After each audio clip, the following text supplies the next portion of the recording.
More turmoil at the New York Times. Last week, it took heat from the left and right for changing a front-page headline on President Trump's speech following the recent shootings in El Paso and Ohio. Now the newspaper has demoted its Washington deputy editor for controversial tweets about race and politics. A New York Post columnist and Fox News contributor Michael Goodwin is here, and he says the Times has an ethics issue. He joins us now. In your piece, you write, quote, Trump's election infuriated the Times, and the paper's coverage shows it is determined he will not get a second term. Every article is an opinion and negative. Right. Well, look, I think if you read the Times any day from front page to last, the sports, the cultural pages, the television coverage, it's all anti-Trump.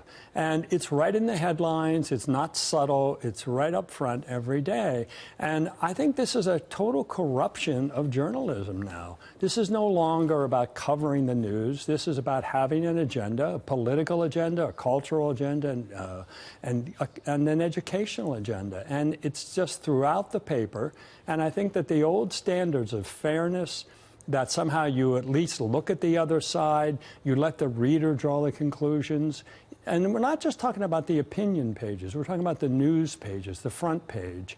I think it's just lost its way now in its hatred for the president. Well, here's the latest dust-up, let's call it that. Yeah. Right? A week and a half ago, here was the headline, Trump urges unity versus racism. This follows El Paso and Dayton, Ohio. Right. So this is a Monday. Sorry, it's a Tuesday. Right. That lived for a very short time because they changed the headline to assailing hate but not guns. If you go back to headline number one, Trump urges unity versus racism, is that accurate?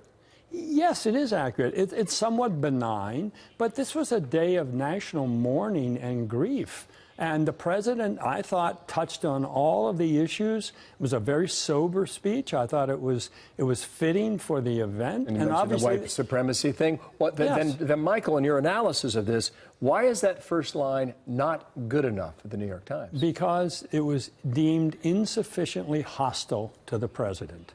And there was a Twitter uproar. There were people in the paper who insisted that the headline be changed, and it was changed between editions. Very unusual to take a whole different tone in your headline between editions. Not only that, an apology for it came from the editor. That's right. And the editor convenes a staff meeting because everybody is upset. He describes it as an effing mess.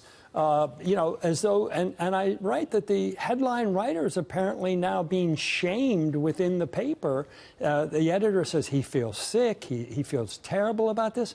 I mean, my goodness, what is going on there? Well, the inference is that they want their staff to be more aggressive against this administration. Yes, I think it's more than just aggressive, however. I think it is you must have a negative, critical tone every day on everything. This is now a party line. This is throughout the paper. That's where I think you see the signs that the traditions of fairness have totally broken down. There's no call anymore for fairness. There is simply, we don't like Donald Trump, we hate him. We supported Hillary Clinton. We loved Barack Obama. And we're going to do everything we can to make sure Donald Trump does not get 4 more years. I mean, that is not journalism. 2020 is quickly approaching. How do you see their coverage the next several months? Look, I think that they will pick a Democratic candidate at some point, and they will run with that candidate. They will be what I call the media handmaiden, the propaganda arm of the Democratic Party, trying to defeat the president. There's this fellow, Jonathan Weissman, age 53, works out of Washington, right? He's a deputy editor. He's been demoted for the New York Times, demoted for some of his tweets. Right. How come? Well, as I gather, some of his tweets were against Rashida Tlaib and Ilhan Omar. Yes, and he was arguing with them. Now, many times reporters are on Twitter saying very caustic things about the president. They don't get demoted.